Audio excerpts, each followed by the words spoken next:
Cri cri, cri cri. Per un'alimentazione equilibrata occorrono proteine, vitamine, lipidi, sali minerali, glucidi, calcio, il giusto apporto calorico. Tutto questo lo trovi nel latte, l'alimento più completo, più sano, più naturale. Bevine di più. Il latte è una risorsa di salute, di energia, di bellezza. Tanto latte per vivere meglio. Le buone maniere. E adesso cosa vogliamo fare qua? Ma non ne parliamo neanche. E adesso dove vogliamo arrivare qua? E adesso, che è il mio massimo. Dunque, per la serie buone maniere con le mani, io non so come faccio a parlare di buone maniere a uno con dei truccioli così, che è pieno di grondai addosso. Voi non li vedete questi alunni che ho io, non li vedete.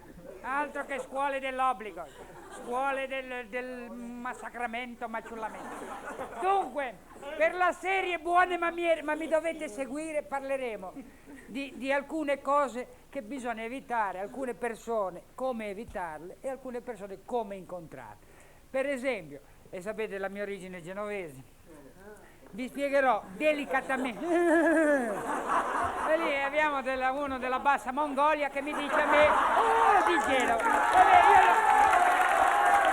come evitare, fermi, dato le mie origini genovesi, come evitare uno che chiede l'elemosina, ma in forma educata.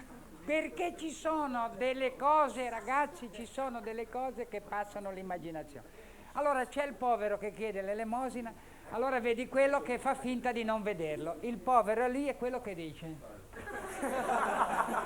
e passa oltre. Poi c'è un'altra tattica incredibile, quello che chiede l'elemosina è quello che lo guarda e fa così come dire, guarda, c'ho il portafoglio, l'ho nascosto così bene che non lo troverò mai.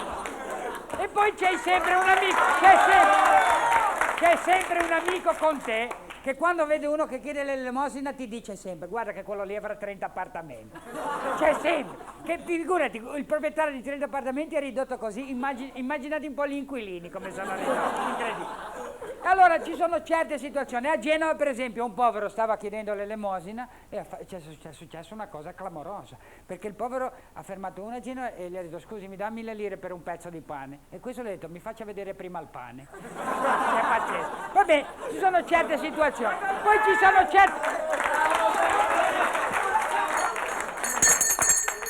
sono certe situazioni.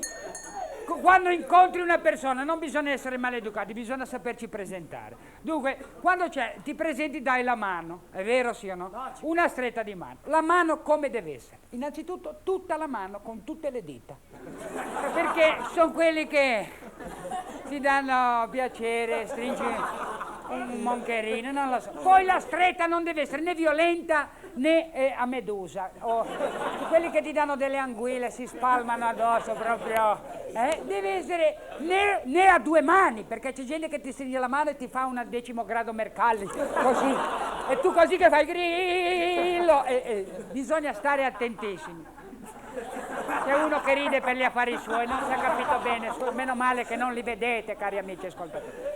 Dunque, poi ci sono situazioni, tipo quando vai, quando parli alle persone, ad esempio gli inglesi, questa è una dote che hanno gli inglesi, stanno a una certa distanza dalla persona, generalmente fino al polpastro, stanno a un metro proprio per il loro carattere freddo. Noi mediterranei invece a gomito, siamo abituati a parlare uno vicino all'altro.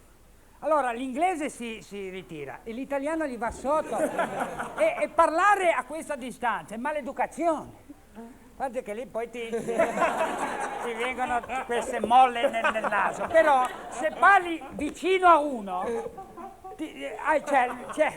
c'è il problema che gli puoi... Stai attento! C'è C'è il problema. C'è il problema. Se parli vicino a uno, primo c'è il problema che gli puoi dare quegli spruzzetti da 2 o 3 etti con le doppie C e la doppia S. C'è il problema che è molto, molto, molto sentito in Italia, dell'alito. L'alito. Perché c'è da ridere? Allora sai che ci sono quelli che fanno le prove dell'alito con la mano, fanno... No, fermi! Fanno così. Li avete mai visti quelli che fanno... E se gli puzza la mano? E allora ci sono i dentifrici e gli spazzolini, la bocca deve essere in ordine. Adesso fanno quegli spazzolini angolari che fai così ti esce lo spazzolino dall'altra parte. Quelli elettrici che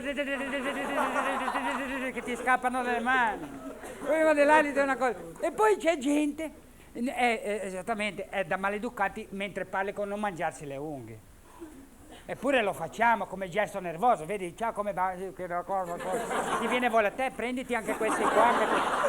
Mangiano, ma no, fateli stupidi, non fate, mangiano le unghie, mangiano chili e chili di unghie, che gli vengono un'ulcera, che poi per operarli quelli lì ci vuole una manicure, non lo so io.